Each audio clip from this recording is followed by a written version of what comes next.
அம்மா காலையிலே எங்கே போகிறோம் பார்த்தீங்கன்னா, அந்த தோப்பை கூட்ட போகிறோம்னு சொன்னோம் இல்லையா? ஸோ அந்த வேலை தான் நடக்குது. மாமா வந்து நான் குமிச்சு வச்சிடுறேன், நீ அள்ளி அள்ளி போடு அப்படின்ட்டாரு.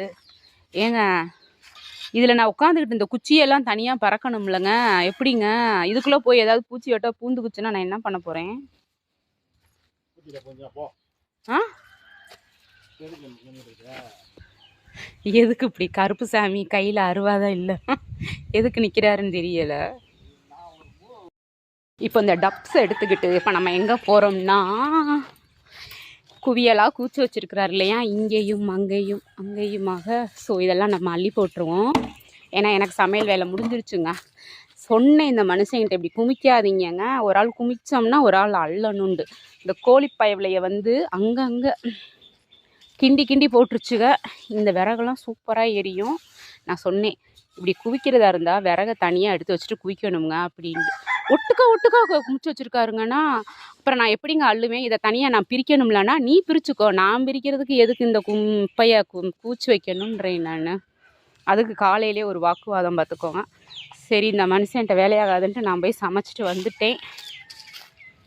அப்பா முருகா, சமையல் வேலையாயிருச்சு. அப்பா இந்த பார்க்க இப்போ தான் கொஞ்சம் ஏதோ பார்க்குற மாதிரி இருக்குது. உப்புக்கு சொன்னேன் ஆராரோ, தப்புக்கு சொன்னேன். பேசாம மாநகராட்சியில் சுகாதார வேலைக்கு போனேன்னு நினச்சிக்கோ, கவர்மெண்ட் வேலை. ஏங்க அப்படிதான் இருக்குது. எங்கள் வீட்லேயும் கவர்மெண்ட் ஜாப்புப்பா. என்ன வேலை பார்க்குற முக்கியம் இல்லை நமக்கு, கவர்மெண்ட் வேலை. தொழில் பெயர் சுற்றுப்புற தூய்மை சுகாதார பணியாளர். கவுண்டர் எப்படி இருக்குது இந்த இது கூட்டாம கிட்டத்தட்ட இது வந்து 3வது மாதம். ஏங்க 3 மாதம் ஆயிடுச்சு. அப்படியே ரொம்ப ஒரு மாதிரி கால் வைக்கவே கூசும். ஏங்க அந்த பாம்பு சட்டை இன்னும் இருக்குங்க, இருக்கா? கீழே விழுந்துருச்சான்னு தெரியலையே. பாம்பு சட்டை எங்கே காணோம். சரி ஓகே, இவர் கூட்டி முடிக்கட்டும், சாரி இது குவிக்கட்டும், நம்ம அள்ளி போட்டுருவோம். ஆயிடுச்சு 8:45 போய் நீங்கள் குளிச்சுட்டு சாப்பிட்டு கிளம்ப வேண்டியது தான், அவ்வளோதான்.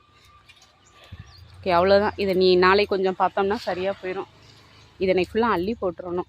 கொஞ்சம் ரொம்ப இடம் வந்து ப்ராடாக இருந்துச்சுன்னா எப்படி சொல்கிறது, நம்ம இதிலே வச்சு எரிச்சிடலாம்.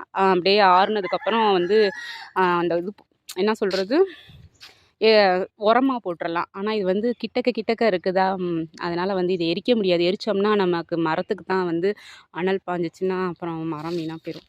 ஸோ அதனால் இங்கே